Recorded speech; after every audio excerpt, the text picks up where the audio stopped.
Hey, I'm Jesse. Welcome to your devotion. Jesus has been crucified, and everything is different. The disciples are in despair. They are in bewilderment. They don't know what to make of this. And it's not just the disciples, it's the other people in Jesus' life. Mary Magdalene, for example, her last name was not Magdalene. She was from Magdala. So she is Mary the Magdalene, if you will. Is one of these. She's one of the first people to get to the tomb. Now, the chronology of resurrection morning can be a little confusing sometimes, but I have a resource for us that as the week goes on, I'm gonna take us through it. Puts everything in harmony to help us arrange this. But I want to zoom in on Mary and her precious heart, and then the Lord's heart toward her. Go to John chapter 20, verse 11. But Mary stood outside the tomb crying. As she was crying, she stooped to look into the tomb. She saw two angels in white sitting where Jesus' body had been lying, one at the head and the other at the feet. They said to her, "Woman, why are you crying?" "Because they've taken away my Lord," she told them, "and I don't know where they've put him." Having said this, she turned around and saw Jesus standing there, but she did not know it was Jesus. "Woman," Jesus said to her, "why are you crying? Who is it that you're seeking?" Supposing he was the gardener, she replied, "Sir, if you've carried him away, tell me where you've put him, and I will take him away." Jesus said to her, "Mary." This is a beautiful moment. There's a cultural barrier that could make this off-putting if you don't understand the connotations of referring to a woman as woman. There's a bit of a double standard here. If I call another man, then we're bros. If I call a woman, then I'm in trouble because that sounds offensive in our culture. It's not the case in the original Greek. It's not the case in the original language. It wasn't the case in the original context. Picture it spoken through a kind smile.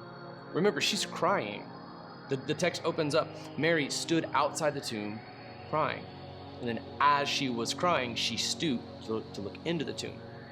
So they're not speaking with condescension toward a woman who's weeping. And they're not being smart alecks. The angels and Jesus aren't being smart alecks when they ask the question, who is it that you're seeking?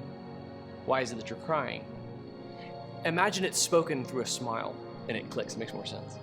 These angels will ask the same question upon the ascension of Jesus. When Jesus ascends into heaven, they will ask the disciples, "Hey, who are you looking for?" Just as you've seen him leave, he will come back.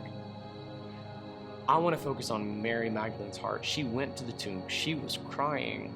She was weeping, and she saw her resurrected Jesus. She refers to him as Lord in this text. They've taken away my Lord. She had this plan to bring the body back. She thought that she was speaking to a body-snatching gardener. Like this gardener had taken Jesus' body away, and she was probably gonna, maybe put her hooks under the armpits of Jesus' body and bring him back all by herself. And this is dangerous. That's brave of her. That's so generous. Doesn't that make you admire her even more? She's like, "I'm gonna handle this by myself. Just tell me where you've put him." And then Jesus changes everything. He says, "Mary." He just knows her by name. She was prevented from understanding exactly who he was at first. He's in his resurrected form. We're going to move forward and talk more about that. But when he says her name, Mary, she knows exactly who he is. And I find that beautiful. You may be overwhelmed. You may be crying. You may have lost track. You're like, "God, I thought you promised this, and now you're gone." Just like Mary, weeping by the tomb, stooping down to look for the body of Jesus, which means that you didn't know or didn't believe in the resurrection prophecy. But Jesus loves you, and he knows you by name. He speaks to you kindly. And that just as Mary saw Jesus face to face and he called her by name, one day every believer likewise will see Jesus resurrected face to face. He knows you by name. That's good news. So with that, go light up someone's darkness today.